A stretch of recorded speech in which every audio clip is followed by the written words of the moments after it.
6월 24일 화요일 생명의 삶 묵상.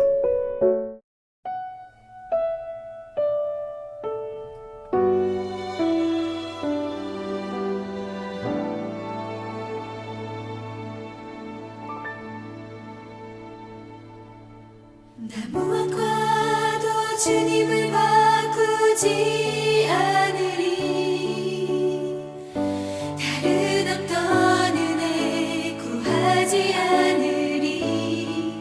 오직 주님만이 내 삶의 도움이시니 주의 얼굴 보기 원합니다.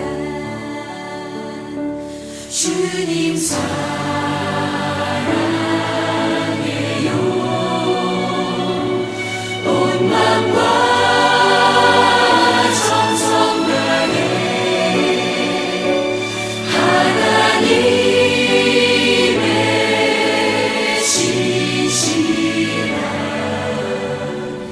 친구 되기 원합니다.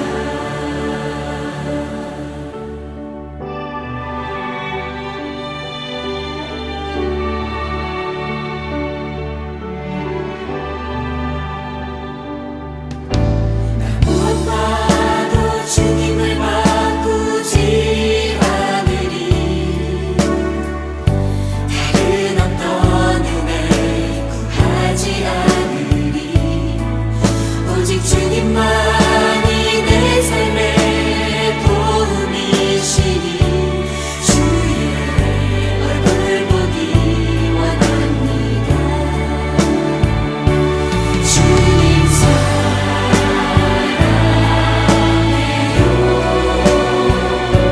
온 마음과 정성 다해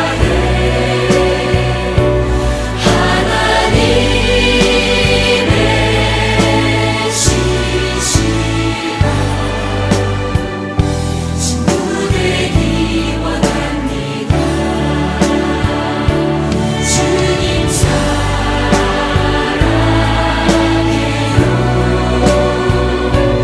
온 마음과 정성 다해 하나님의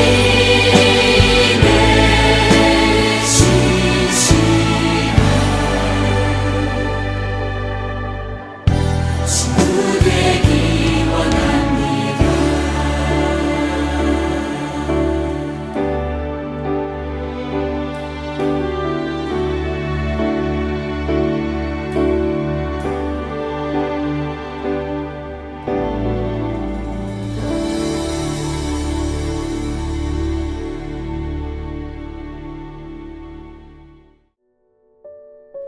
아멘. 우리의 온 마음과 정성을 다하여서 주님을 사랑한다 고백하는, 또 그 고백대로 살아가는 오늘 이 하루가 되길 원합니다.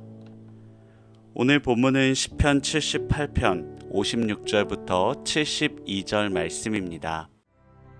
그러나 그들은 지존하신 하나님을 시험하고 반항하여 그의 명령을 지키지 아니하며 그들의 조상들같이 배반하고 거짓을 행하여 속이는 활같이 빗나가서 자기 산당들로 그의 노여움을 일으키며 그들의 조각한 우상들로 그를 진노하게 하였으매 하나님이 들으시고 분내어 이스라엘을 크게 미워하사 사람 가운데 세우신 장막 곧 실로의 성막을 떠나시고 그가 그의 능력을 포로에게 넘겨주시며 그의 영광을 대적의 손에 붙이시고 그가 그의 소유 때문에 분내사 그의 백성을 칼에 넘기셨으니 그들의 청년은 불에 살라지고 그들의 처녀들은 혼인 노래를 들을 수 없었으며 그들의 제사장들은 칼에 엎드러지고 그들의 과부들은 애곡도 하지 못하였도다.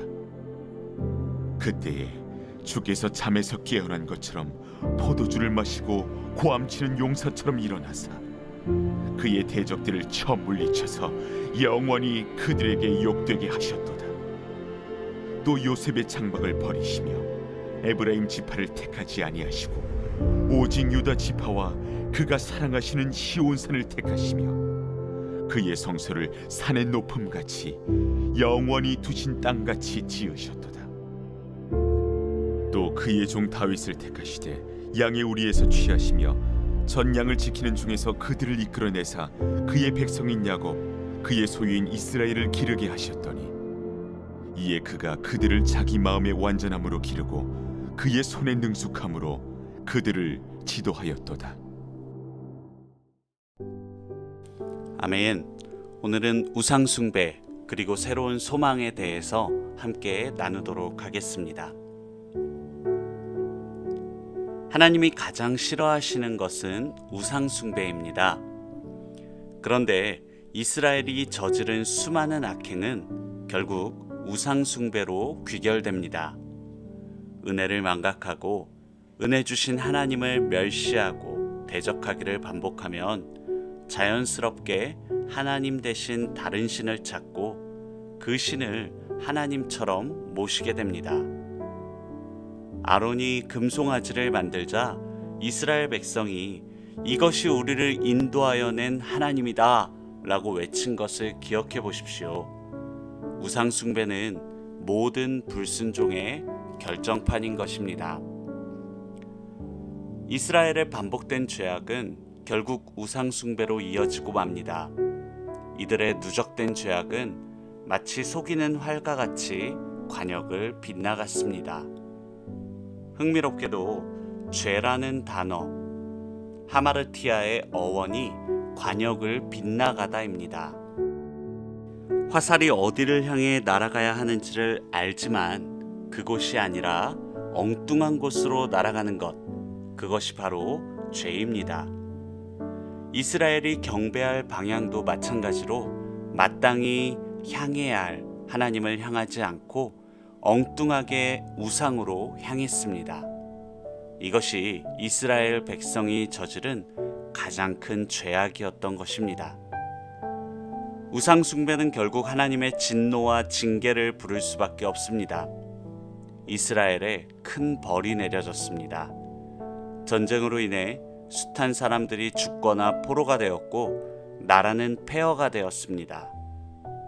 징계의 핵심은 무엇보다 하나님이 이스라엘을 떠나신 것입니다. 다른 모든 현상은 하나님의 떠나심으로 인해 부가적으로 따라오는 것들에 불과합니다. 인간의 범죄와 타락 역시 마찬가지입니다. 에덴 동산의 선악과 사건 이후 하나님과 사람의 관계가 끊어지니 죽음이 들어오게 된 것입니다. 땅에서 뿌리가 뽑힌 꽃이 얼마 가지 않아 시들어 버리듯이 하나님이 떠나시면 우리는 서서히 죽음을 향해 가는 것과 같습니다. 그러나 하나님은 유다 지파를 택하시고 에브라임을 대신해 리더가 되게 하십니다. 비록 잠시 떠나셔서 이스라엘이 고통을 받게 하셨지만 그들을 불쌍히 여기셔서 대안을 주신 것입니다. 마치 그 모습은 포도주를 마시고 힘차게 달려나가 적들을 베어버리는 용사처럼 새로운 희망을 갖게 합니다. 이스라엘 백성은 고난 중에 하나님이 어디 계시냐고 절망했지만 하나님은 마치 잠에서 깨신 것처럼 이들을 위해 새로운 역사, 이전보다 더 큰 은혜의 역사를 쓰시는 것입니다. 하나님이 이스라엘을 위해 새롭게 세우신 용사는 바로 다윗 왕입니다. 하나님은 목동이었던 그를 이끌어내셔서 이스라엘 전체의 목자가 되게 하셨습니다. 다윗은 하나님의 마음에 합한 자가 되어서 하나님의 마음을 품고 이스라엘을 능숙하게 이끌어 갔습니다. 다윗은 또한 훗날 오실 예수님을 상징하기도 합니다. 다윗은 그저 한 시대를 살다가 갔지만 예수님은 지금도 우리 모든 성도들의 목자가 되셔서 우리를 인도하고 계십니다.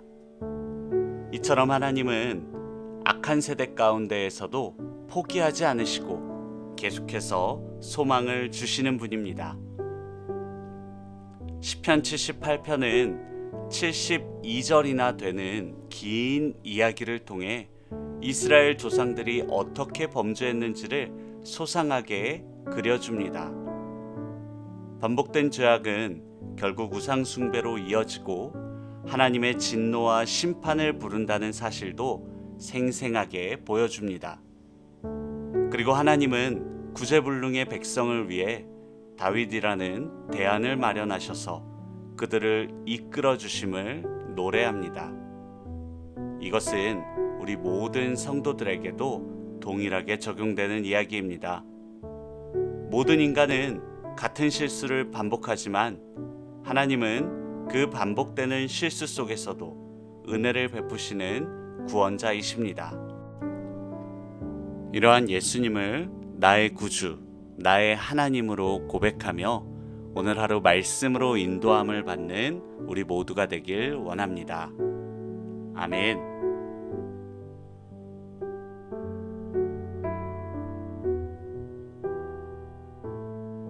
함께 기도하고 묵상을 마무리하도록 하겠습니다. 하나님, 우리의 악하고 미련함을 누구보다 잘 아시면서도 우리를 끝까지 포기하지 않으시는 하나님의 그 사랑에 감사합니다. 하나님의 뜻을 떠나 죄악을 향했던 우리의 삶의 걸음들을 멈추고 하나님 손에 붙들려 올곧게 나아가는 우리 모두가 되게 하여 주십시오. 영광스러운 하나님의 소유답게, 하나님의 자녀답게 참된 복의 통로로 쓰이는 오늘의 하루가 되길 원합니다. 예수님의 이름으로 기도합니다. 아멘.